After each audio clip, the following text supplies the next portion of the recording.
Hey there, it's Steve from Serious Keto, and this is the Not So Serious Keto video podcast. First things first, may the 4th be with you. Second, a quick channel update. It seems like there might be something strange going on with the YouTube algorithm. I've been told that my videos are not showing up in subscribers' notification list or under recommended videos lately. And that would sort of validate what I've seen with some of the channel stats that are going on. Up until about 6 weeks ago, this channel was growing at a nice steady 30% month-over-month pace. And over the last 6 weeks, it's been declining by 40 to 50%.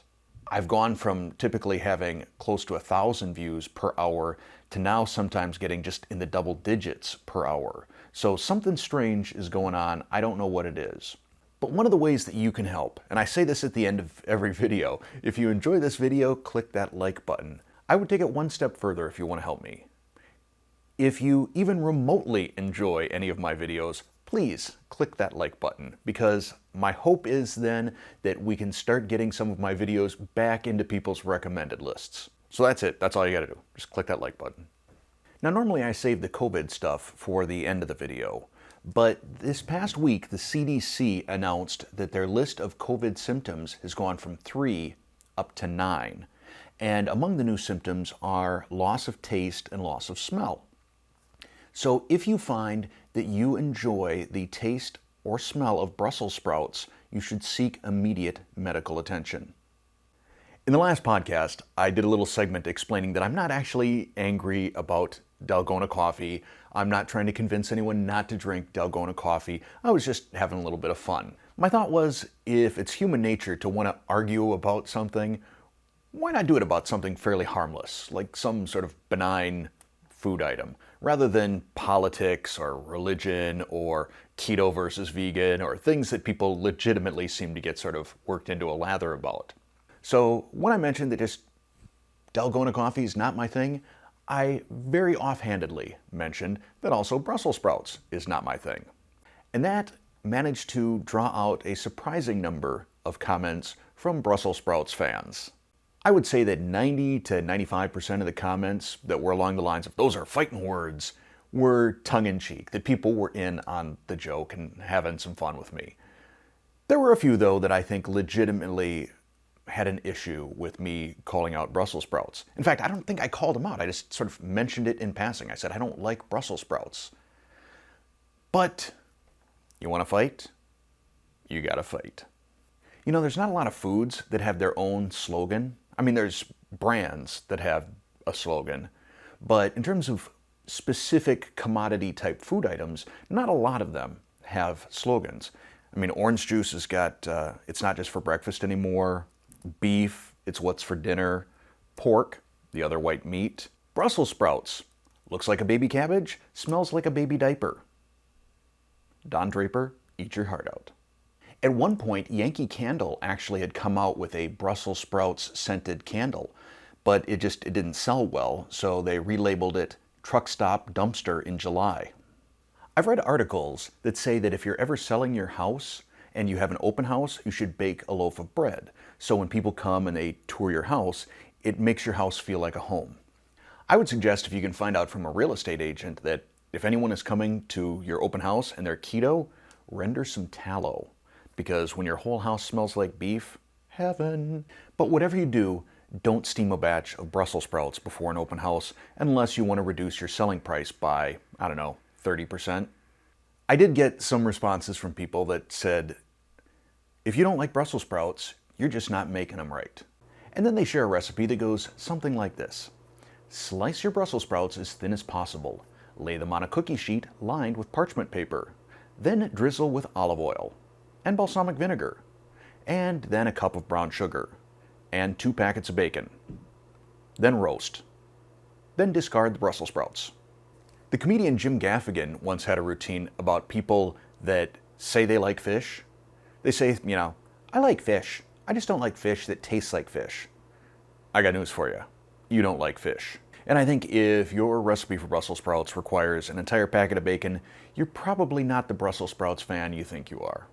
Fortunately for Brussels sprouts fans, during this whole COVID thing and the various rolling shortages we've seen the shortages for hand sanitizer and then toilet paper and cleaning products.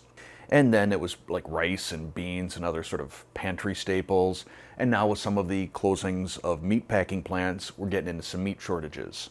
And I think a lot of these shortages are just driven by speculative behavior. People think that we're going to run out of stuff. I mean, you could probably float out a rumor that there's going to be a dental floss shortage, and people that floss twice a year would be running out to buy the stuff in bulk. Fortunately for Brussels sprouts fans, I don't think that you're going to have to worry about a shortage. I think even if I floated out a big rumor that there was going to be a Brussels sprouts shortage, most people would just say, no big. So that's my little Brussels sprouts rant. But just to show that it was all in good fun, I promise you that within the next month, I will come up with a nice keto Brussels sprouts recipe that we can all rally behind. We can come together as one. Also in the last podcast, I did a little bit about be careful what you wish for. And I mentioned how a couple of years ago, I had been having a conversation with my wife, and I suggested that perhaps what humanity needed to bring us all together was some sort of plague or tragedy or disaster. And then there was, the COVID thing. And I'm not implying that I have the power to wish something into reality. If I did, I would wish my viewer count would shoot back up. But then during the podcast last week, I mentioned that it would be great if we could just stop seeing so many of these COVID news stories, and that I would gladly trade some stupid celebrity news, like a Kim Kardashian story, versus a COVID story. And what I got was far worse. A Jenna Jameson story. So Jenna tweeted out a picture of herself here, wearing some sort of a onesie type bodysuit with half a boob sticking out. And she says, "This whole shutdown has been disastrous to my keto lifestyle. I wish I had a tissue to dab at the corner of my eye." For Jenna Jameson, it's got to be hard. I mean, depending on which house she's in, the $2.7 million house in Hollywood Hills or the $3.5 million house in Huntington Beach, this has just got to be a tough, tough time for Jenna. I'm also just going to pause for a second and say that Jenna Jameson does absolutely nothing for me. I do not find this woman to be attractive. And probably there's going to be some guys out there that are like, dude, you're so full of it. And I think probably most of the women watching are like, right on, Steve. But in terms of having a face or a spokesperson for keto, Jenna is not somebody that I want out there pounding the keto drum. I don't know that she does a lot to really boost the reputation of keto. It tends to be whenever there's a story about her and keto, it's like, oh, I fell off the keto bandwagon and put back on 60 pounds, and now I'm back now, and here's another picture of me. As you think about spokespeople for various diets and lifestyles, for Atkins, we got Rob Lowe. I talked about that on a previous podcast. And for, I don't know if it's Jenny Craig or Weight Watchers, you've got Marie Osmond, seems like a nice gal. Keto seems like all we hear about is Al Roker or Jenna Jameson. It just sort of makes me shake my head when there's a keto article on the worst end of the scale. It's about how horrible keto is and how it's going to kill you. On the best end of the scale, we've got Jenna Jameson. I hope at some point someone steps up and becomes a better spokesperson for keto than what we've got so far. On the bright side, there are all of us who have done keto and experienced the incredible health benefits and weight loss that goes with it. And I guess it comes down to us being great spokespeople. I talked earlier about YouTube and the algorithm and things like that, and I don't begin to pretend to know how it works. I also don't fully understand how YouTube determines the ads that it's going to put in front of my videos. For the longest time, I was getting perfect keto videos. It was the same one every single time. Is it time to re-up your keto supply? Something like that. I got that just all of the time. Now, all of a sudden, I'm getting videos for Lawnmower 3.0. And I'm not going to actually quote the opening line from this commercial, but it's one of those where it kind of snaps your head back. It's right on the edge of not safe for work, if in fact not safe for work, because this Lawnmower 3.0 is actually a manscaping device. And this particular ad, you can't hit that skip button to like 6 seconds in, which is long enough to see a dude starting to shave himself. Not all the way down, but close enough. And I just thought to myself, how did Google Ads decide this was the right video for me? The only thing I can guess is maybe I've mentioned keto crotch too many times during videos, and that somehow that flagged the Google algorithm. Anyhow, I hope for your sake that you're not getting that video. I have no control. Another thing I don't have control over, and I find a little bit distressing, is some of the, I don't know if you call it predatory pricing or price gouging that's going on Amazon lately. There are products that I have recommended in my videos that now, whether it's because of the supply chain issues or whatever, the prices have gone up dramatically. There is a tortilla press that I purchased, and you'll be seeing in action in a video in probably 2 weeks. It's an amazing tortilla press. It was $40 or $42, which may seem expensive for a tortilla press, but it's worth every single penny. This thing is great.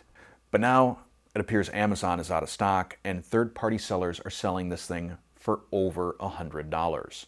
So I want you to know that when I include links to products, whether that's ingredients or appliances or kitchen gadgets or whatever, that I'm actively looking at them and I'm making sure that the prices are what they ought to be, what I paid for them. I can't control if then later someone decides to do some price gouging and jack up the price on it. And my hope is that by the time I do this tortilla and tortilla chip video in a couple of weeks, that the price will come back down on this tortilla press. And now for the final segment of this podcast, I'm going to do what I usually do and just throw a little opinion out there on this whole social distancing and stay-at-home sort of thing that we're all going through. First, sort of a good news thing, I'm really enjoying my trips to Costco that I do, I don't know, it's every week or two, somewhere in there.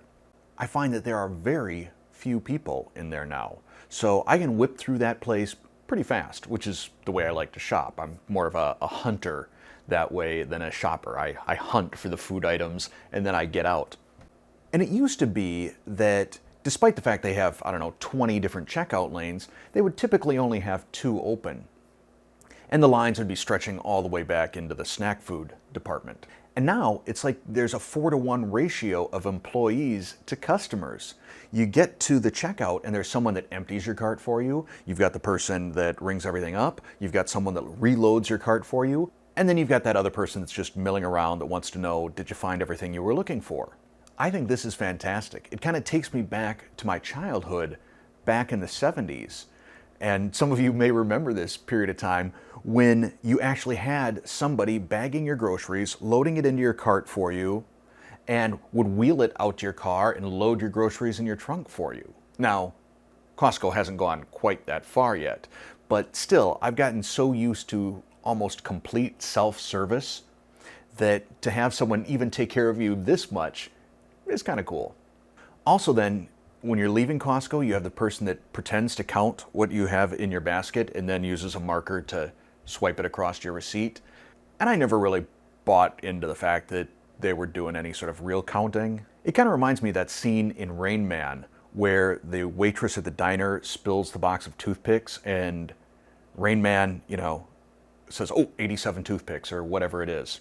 I feel like the person doing the fake count of my stuff is kind of like that. I mean, I've got a cart piled yay high, and she goes, okay, good. Now, they don't even bother phoning it in. I've got the counting person hiding behind some plexiglass with a mask on, and she just wants me to hold up the receipt. So I joked with a woman who was behind the plexiglass, this is kind of like when you're visited by someone in prison. We should actually have that little phone, there so we can talk to each other. And she said, oh, you've been to prison too? And I'm not sure if she was joking or serious. It's harder to read expressions when people have got a face mask on. But I decided I'd run with it and said, on the advice of counsel, I can neither confirm nor deny that. And that got a laugh out of her. So I'm digging the whole Costco thing. What I'm not digging so much is Home Depot.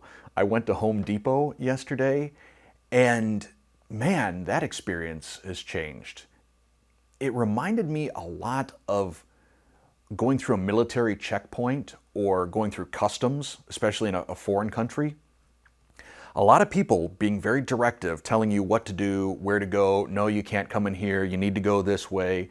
A lot of signage and very specific distance markers on the floor, and so many things sort of roped off or with pylons that directed people. I felt a little bit nervous just because, having gone through some international travel and been at customs or checkpoints where people are armed, I sort of had flashbacks to that. But also, I'm sort of a color outside the lines type of guy. I'm not always the best at following rules. In fact, you might say I've got a little bit of a problem with authority. So some of these systems that are being implemented in terms of social distancing, it's a little bit more structure than I care to follow. But I'll do my best, and hopefully in not too long, we can get past some of this and start returning to normal lives. So I'd like to know down in the comments below, have you had any especially noteworthy experiences as a result of some of this social distancing and new rules that we all need to adhere to, either positive or negative? And if it's a funny story, bonus points. That's it for this podcast. As always, if you enjoyed it, or even mildly enjoyed it, click that like button for me. I'd appreciate it. Thanks for watching or listening.